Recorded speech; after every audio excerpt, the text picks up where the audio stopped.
Today I am speaking about the subject of the position of a purchaser of the property after the issuance of Section 4.1 notification, generally referred as preliminary notification, under the Land Acquisition Act 1894.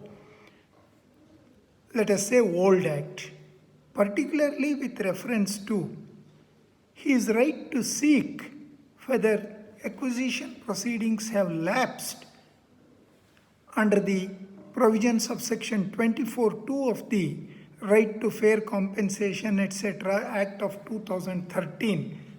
Let us call it as 2013 Act or New Act. This subject has gained importance, or rather these decisions have gained importance and have become subject matter of discussion because of some other reason.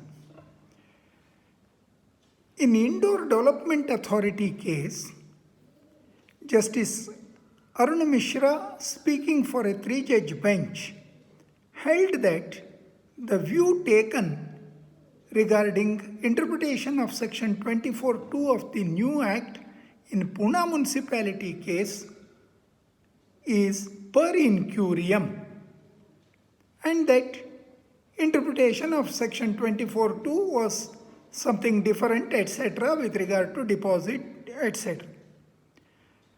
Then a similar matter had come up before another bench, where Pune municipality case as well as Indore Development Authority case were cited, and it was contended that a co-equivalent bench could not have characterized or overruled or declared that law laid down in Pune municipality case is per incurium, etc. Then the Supreme Court, that bench, directed that all the petitions in which question of interpretation of Section 24(2) of the new Act is involved shall be deferred till further orders by the Supreme Court or till the decision on the subject matter, and later that matter was referred to 5-judge bench. It so happened that this reference or this bench which referred the matter, there Kurian Joseph was again a party. In the meanwhile, a matter came up in Mano Dharma Trust case, wherein a declaration was sought that certain acquisition proceedings have lapsed by invoking Section 24(2) of the new Act. In that case, all the earlier decisions where a subsequent purchaser, the sale was held to be void, he has no locus standi, all those decisions were cited, but the court in that decision specifically recorded a finding that seeking lapse as a consequence of a statutory provision is different from challenging the validity of acquisition. The subsequent purchaser has locus standi and right to seek declaration that acquisition proceedings have lapsed. This was stated based on the reasoning that if a statutory lapse happens on fulfilling all the conditions mentioned therein, if it happens, the resultant position is all the notifications, all the proceedings of the acquisition, including the so-called vesting of the land, etc., all get annulled. Land becomes free from all those proceedings, released from all those proceedings. And therefore, even if there were any impediments for someone to purchase the land after issuing of the notification, same also gets lifted. And on that ground, it was held that subsequent purchaser has locus standi. In the meanwhile, the other matter was referred to Constitution Bench, to which also Kurian Joseph happened to be a member of that bench.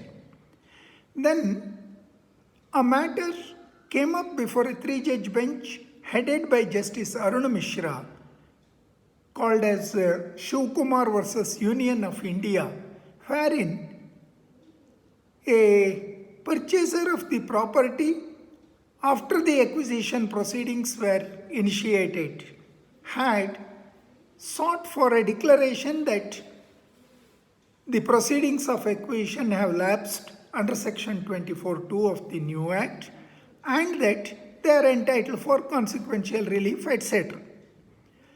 High Court in that case had dismissed those petitions by recording a finding that the petitioners claimed to be subsequent purchasers, that too after the final declaration was issued. High Court also recorded a finding that on a particular day prior to purchase, the possession of the property was taken. High Court also pointed out those very petitioners claim that in that acquired land and other lands, an unauthorized residential colony has come up, and that residential colony residents have sought for regularization.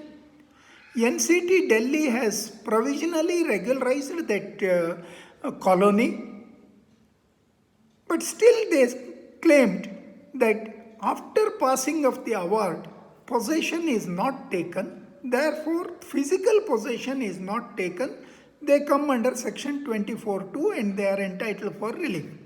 High Court said your reliefs and the contentions are contradictory to each other. According to the case of the petitioners themselves, they are part of the unauthorized colony which is sought to be regularized and provisionally regularized. Therefore, restoring the land, etc. will not arise. And on several other grounds, on facts, it was dismissed. Now the matter came up before the Supreme Court. Supreme Court in para 17 of the judgment specifically records a finding that possession of the property was taken, actual possession of the property was taken in the year 2000, long before those petitioners purchased the property. On possession being taken, under section 16, several things happen. One of that is land has vested free from all encumbrance.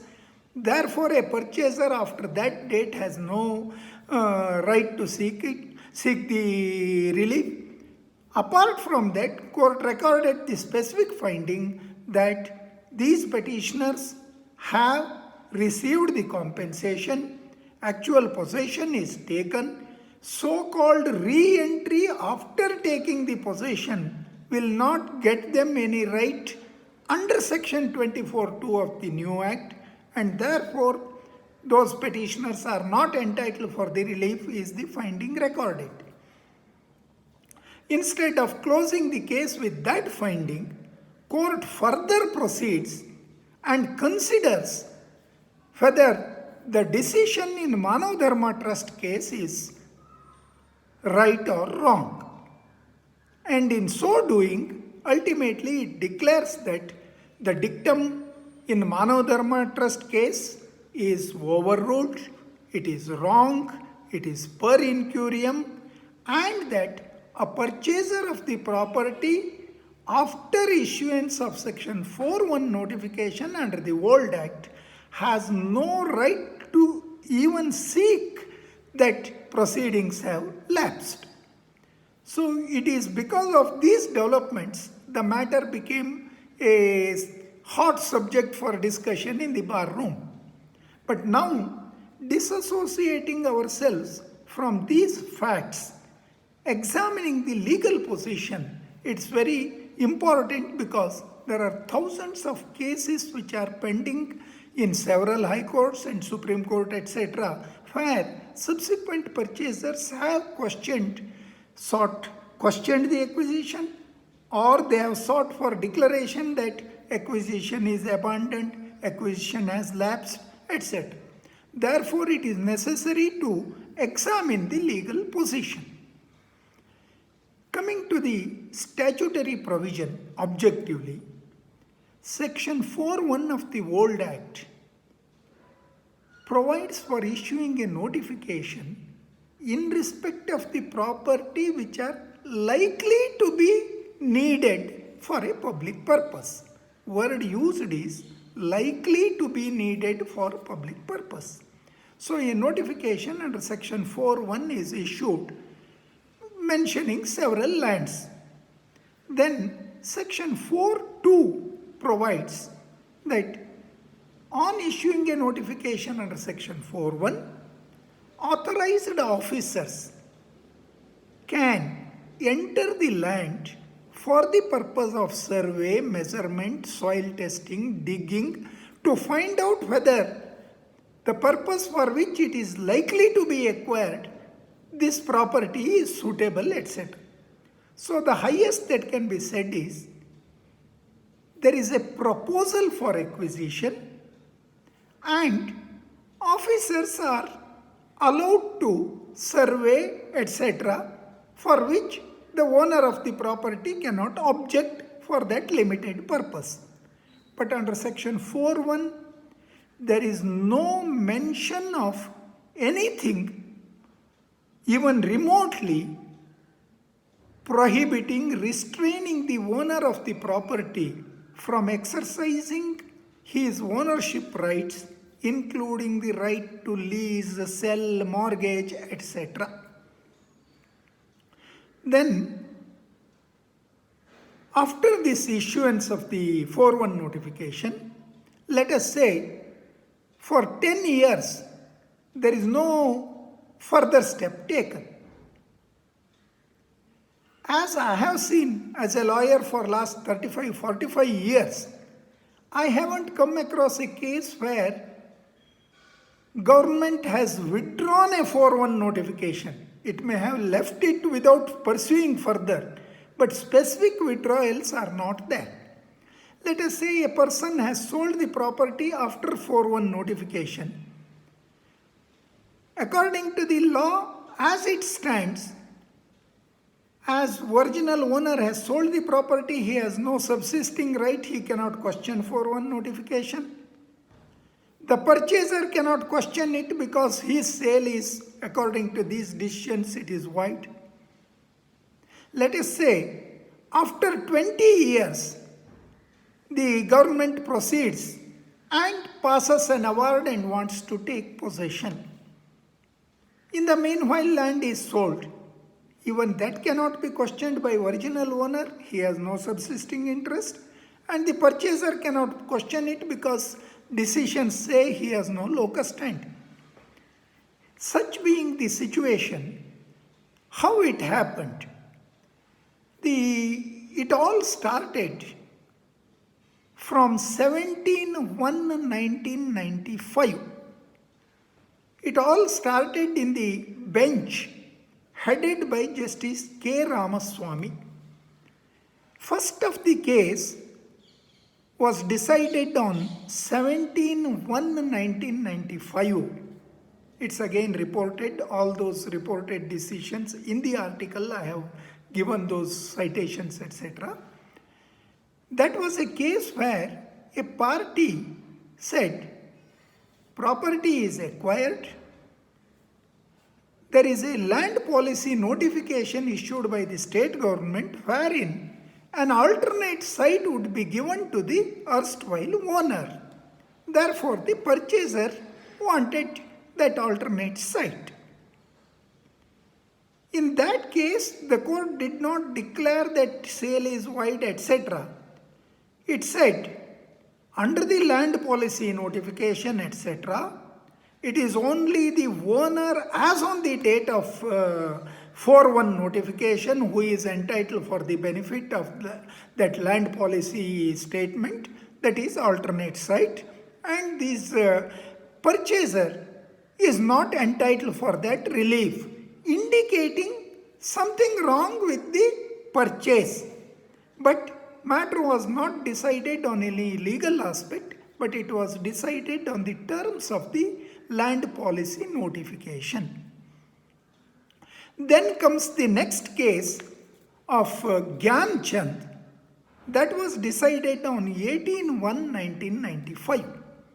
In that case, though it was not a case where the question with regard to subsequent purchaser directly arose, but the court said two things. One is, a purchaser subsequent to Section 4.1 preliminary notification is the sale is void. The reason given is there is on issuing of 4.1 notification there is a interdict on the rights of the owner to deal with the property and therefore he cannot sell it. Interdict by dictionary meaning means prohibit, forbid, an authoritative order, decree by a competent court, restrain, etc. But though court says interdict, it did not trace that interdict to any provision, any provision under the Land Acquisition Act, Old Act, or to any provision under any other law. It presumed an interdict because a notification under Section 4.1 is published. Then it says, on final declaration being published under Section 6 and award is passed, completing the acquisition proceedings by taking possession under Section 16, the land vests in the state free from all encumbrance. Therefore, any transaction, sale or any transaction by the owner after the preliminary notification is not binding on the state, it is void, it will not get him any right. At best, he may claim compensation. For all these dictum, straightway this dictum is issued without reference to any legal provision where that prohibition to sell is given. And what is the meaning of the void that they want to ascribe? If a transaction is void, the jurisprudential meaning is there is no transaction from the inception. It will not have any legal consequence at all. If it is void, then the question of someone being entitled to compensation is something not flowing from out of a void document. But still, that is how it was done. Immediately thereafter, again, after this Gyan Chand case, another case was decided, that is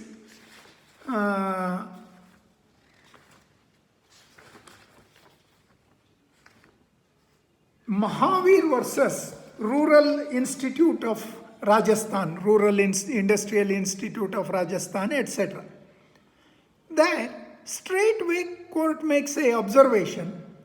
Thus, it could be seen that the sale made after the publication of Section 4.1 notification are wide sales, and the state is not bound by state and the beneficiary are not bound by the sale effected by the owner. This is in the very same para followed by the explanation that the right, title and interest of the owner gets vested in the state on taking possession as provided under Section 16 of the Act, and therefore that vesting is free from all encumbrance, therefore sale is void. This is the reasoning given. This was followed in very next case, again November 1995, 15th November 1995, Sneha Prabha versus State of UP. Here, a little different reasoning is given in the sense Here, instead of interdict, court says, on issuing of preliminary notification, everyone is put on notice that this land is needed for public purpose. Word used is needed instead of likely to be needed. Court says needed for public purpose, and it also uses the word land acquired. It is not actually acquired land on issuing of 4-1 notification. It's a proposal for acquisition. When this position remained,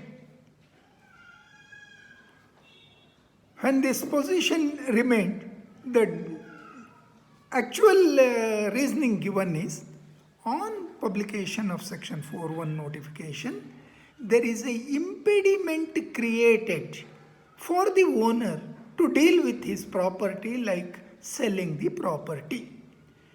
Again, this impediment is not traced to any statutory provision. Impediment, when compared to the word interdict, impediment is of lesser intensity. Impediment is causing obstruction. Dictionary meaning of impediment is causing obstruction, hindrance, etc.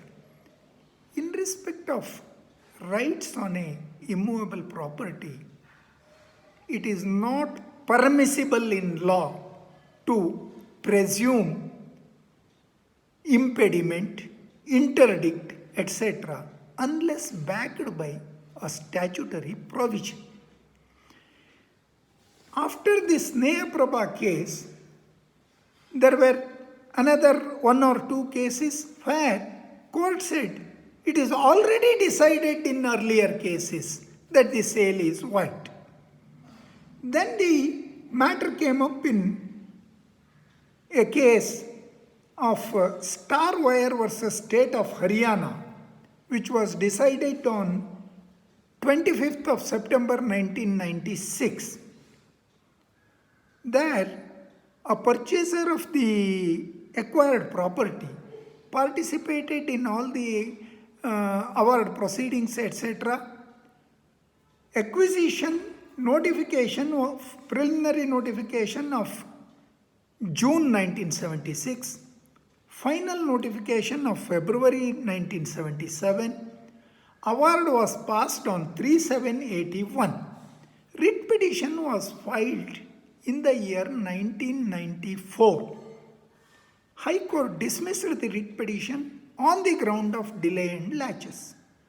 Supreme Court confirmed that finding, and therefore there was no necessity of deciding whether sale is void, etc. All those things were not necessary. But court again said, apart from delay and laches, the alienation made by erstwhile owner after the publication of section 4.1 notification are void, as already held in other cases. This was a declaration again made without reference to any statutory provision. The purchaser will not acquire any valid title, it will not close with him any rights, etc. After all this, the matter ultimately came up in UP Jalanigam case, which is referred in several cases as if that is the final authority. In UP Jalanigam case, it had so happened that a preliminary notification along with a notification under section 17 invoking emergency clause was issued. That notification was issued on 17th January 1996. Immediately possession was taken by invoking powers under section 17(2) of the Land Acquisition Act, Old Act, and pump house, etc. was constructed on that land. On facts, all these are undisputed position. But final declaration was not issued at all. A person purchased the property after all these things happened. That too after the old Act was amended by Act 68 of 84, prescribing the period for issuing the final notification and for passing the award, particularly Section 11A, etc. They challenged it on the ground that now that the Act is amended, there is no award passed, therefore Section 11A of the amended provision applies. Acquisition has become bad. Therefore, I should be paid compensation as on today, and the compensation should be at rupees 200 or so per square feet, was the contention. High Court granted that relief. It is that which came up before the Supreme Court. Supreme Court said, once emergency clause is invoked and possession is taken, the divesting can happen only on issuing a notification under Section 48 of the Act, Old Act. Here, by invoking provisions of Section 17(2), possession is taken, acquisition for all practical purpose is complete and land has vested. Anybody who has purchased the property after that will not get any relief. The amended provisions of Section 11A are not applicable in respect of an acquisition by invoking emergency provisions, was the finding of the High Court. That finding is confirmed by the Supreme Court. If that is done, there was no necessity to go further and decide about the validity of the sale deed. But same bench headed by Justice K. Ramaswamy, it says it is already held in several other cases. He refers to his earlier decisions and says it is settled law that a purchaser of the property or a sale after issuance of Section 4(1) notification is void, as no encumbrance can be created in respect of a land for which Section 4(1) notification is issued. The sale is void as against the state, sale is void as against the beneficiary, no rights are given, etc. This is what was held in the case of UP Jal Nigam. Now, after this,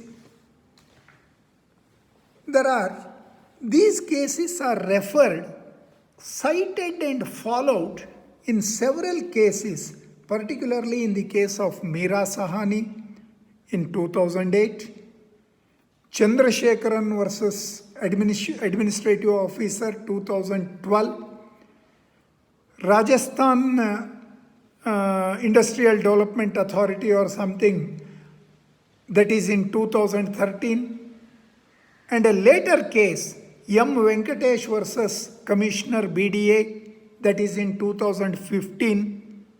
In all these cases, what is done is, straightway it is said that it is fairly well settled. It is settled law.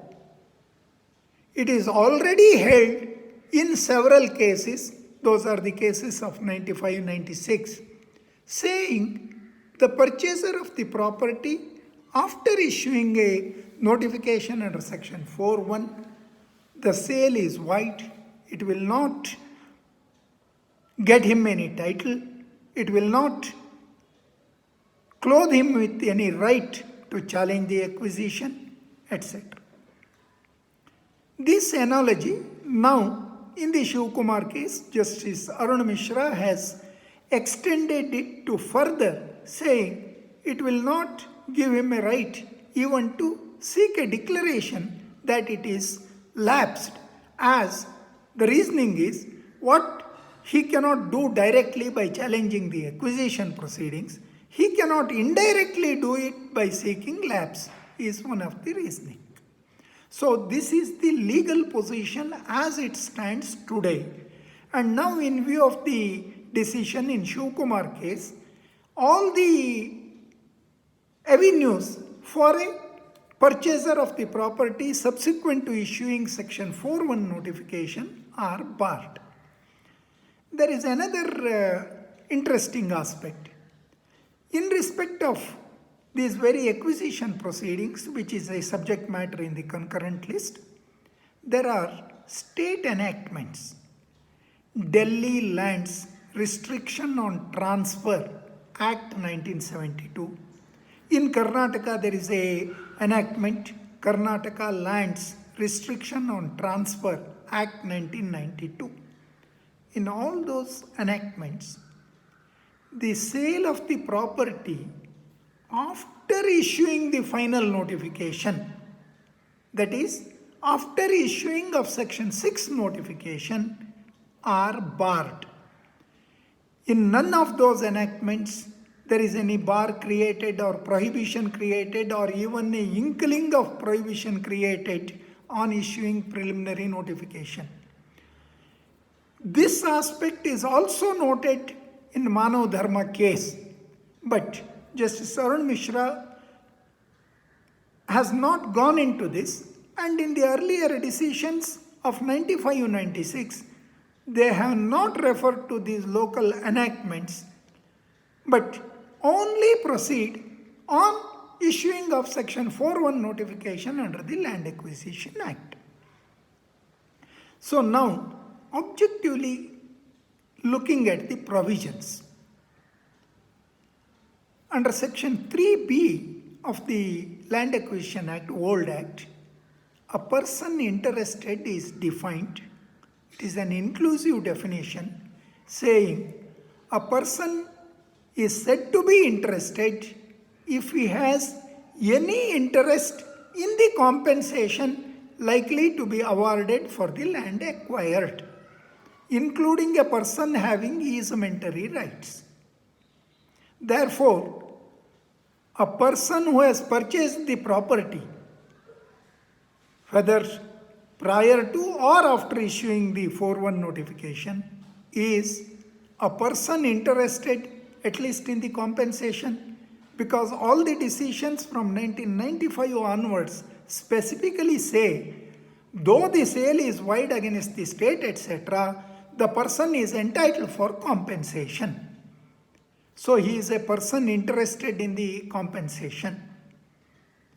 Then next aspect is section 9 of the Notification Act, Old Act, provides that a notice shall be issued to all persons who are interested in the compensation or in the land for the purpose of determining the compensation, the market value for passing of the award.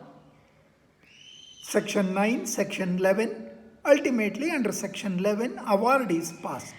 There, an important provision is there which says the value of the property should be determined, market value of the property should be determined as on the date of section 4(1) notification. Then award is passed. There is a provision for reference, section 18, etc. We will come to taking of possession a little later. There is one provision, that is section 24, which says what are the things to be ignored for the purpose of determining the compensation. One of the aspects to be ignored for the purpose of determining the compensation as on the date of section 4(1) notification is the outlay, the improvement or the disposal of the acquired land made after issuing of 4(1) notification should be ignored for determining the compensation. Now kindly see, when compensation is to be determined with reference to the date of 4(1), there is a specific provision. When compensation is to be determined, it is specifically said, don't take into account any improvement made for the purpose of determining compensation, but there is no provision either under section 4 or anywhere saying all these things that are done after issuing section 4.1 are void, or that there will be the sale after 4.1 is prohibited. Under the new act now, section 11 provides for issuing of what can be termed as preliminary notification. Under subsection 4, section 11.4, now there is a specific provision which says, on issuing of this notification under section 11.1, that is preliminary notification, till the duration of that notification, the owner has no right to sell, mortgage, or do anything with the property. Thus, a specific prohibition is there. That prohibition is not there under the old act. But courts have said in those decisions that once the award is passed, under section 16, possession is to be taken. On taking possession, the land vests in the state free from all encumbrance. This is interpreted as saying all those sale or anything done by the erstwhile owner after issuing the 4.1 notification are all set aside, ignored, or free from encumbrance, means they are all void, is how the matter is sought to be put. I would respectfully say the vesting happens free from all encumbrance, right? Whether the land is with the original owner or with the purchaser, it doesn't matter. On vesting, it will be free from encumbrance. But vesting can happen if there is a valid acquisition proceeding.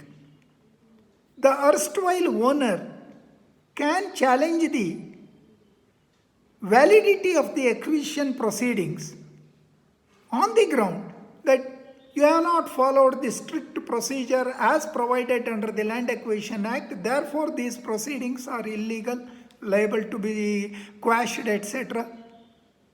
That is not something which arises out of the Land Acquisition Act. It is a public law remedy. By filing a writ petition, he challenges it.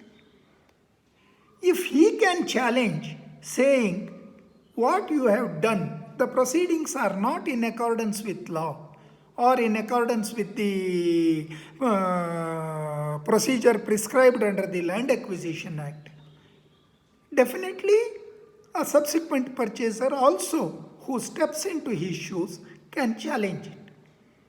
Vesting happens on the date of taking possession. It does not validate wrong proceedings prior to that. The proceedings earlier to that, if they are valid for subsequent purchaser, they are valid for earlier owner, everybody. Therefore, this vesting will not invalidate or set aside or make a sale of a prior date void, unless a statutory backing by any other provision is given. Therefore, this declaring of the sale as void on the ground that on taking possession the land vests free from all encumbrance is not based on sound principles of law, and it is not a correct view. There is another reason for this. A sale deed can be declared as void if it is illegal.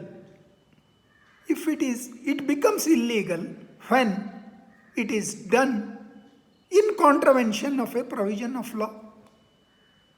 If it is executed in contravention of a provision of law, it becomes void. It can be declared as void, tracing it to section 23 of the Contract Act, as this transaction is opposed to public policy being illegal. A declaration that it is void can be sought and given. Otherwise, it is only under the TP Act where there is no passing of consideration. All those conditions are there. Like any other contract, you can challenge it under Section 31 of the Specific Relief Act and get a declaration that sale deed is void, illegal, etc. Without reference to any of these statutory provisions. You may see in all these decisions, court has not said it becomes void as it is against the public policy, tracing it to Section 23 of the Contract Act. It has not said so. It has not traced to TP Act that consideration has not passed or this has not been done, that has not been done. No, even it is not done even under that. Therefore, declaring something as void is rather court-made law. The property rights under Article 32 is a fundamental right. Let us leave that.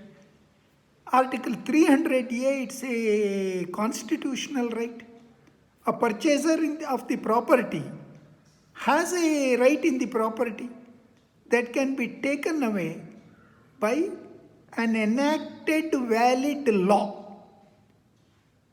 If there is no law, either under the Land Acquisition Act or under the Contract Act or this thing, making the sale void, I would respectfully submit courts have, by inference and unnecessarily, have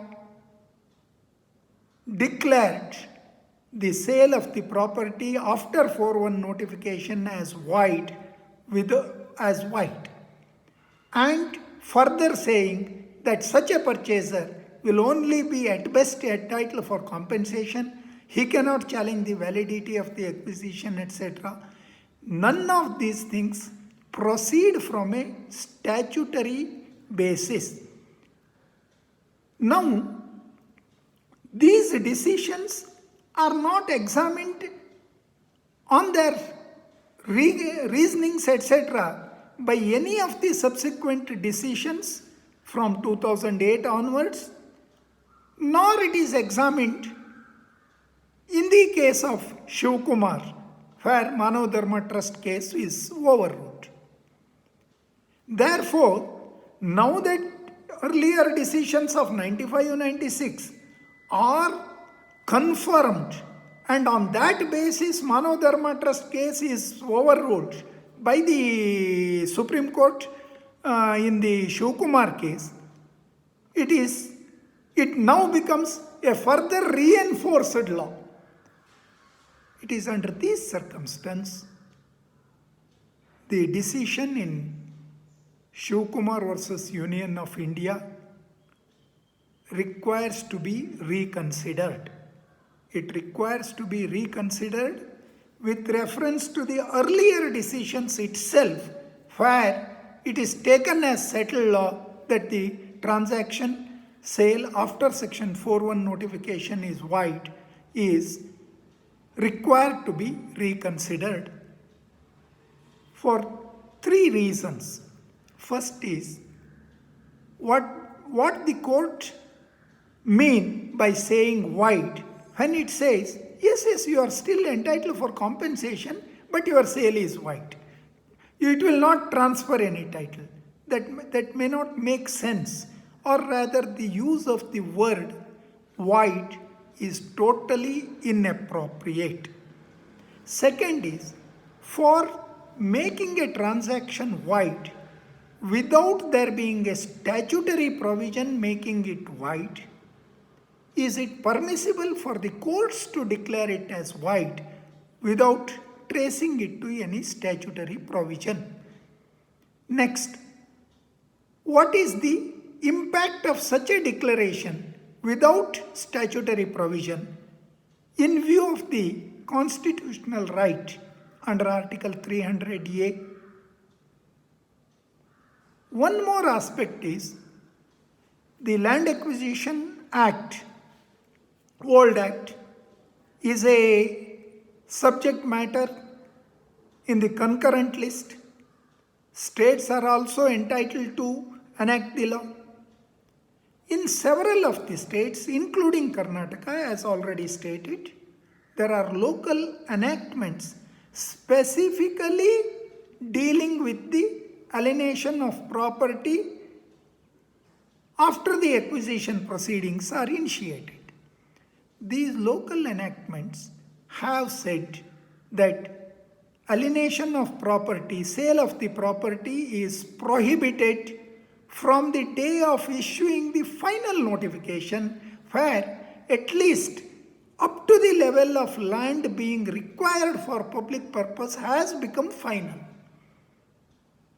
Therefore, that is the impact of these local enactments has not been noticed. Courts have gone on saying, even in respect of acquisitions now initiated under the BDA Act, even that has been treated on par with Section 4 notification. Though in several offshore holding etc. case they say, no, as far as acquisition under the BDA Act is concerned, it's a complete code by itself, except for passing of the award.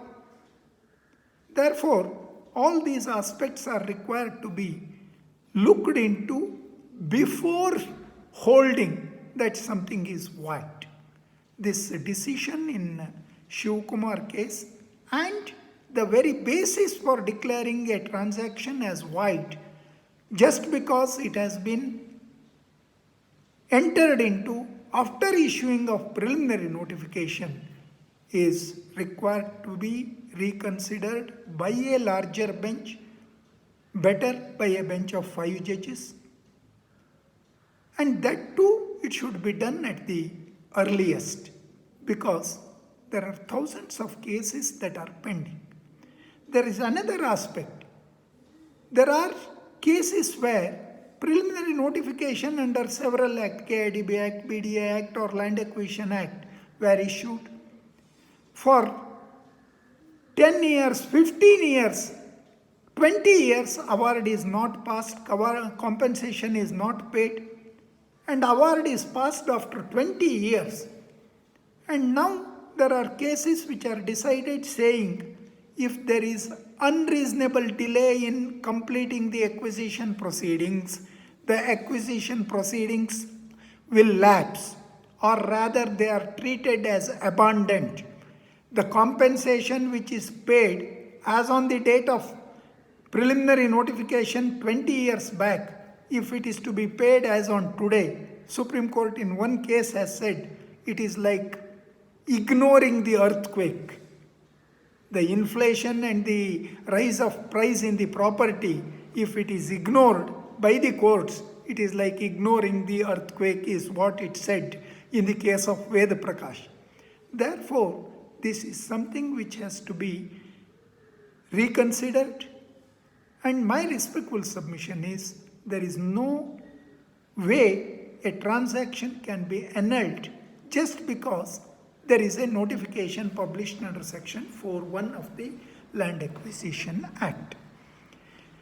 I have written an article where I have given all these things and discussed about the cases in detail.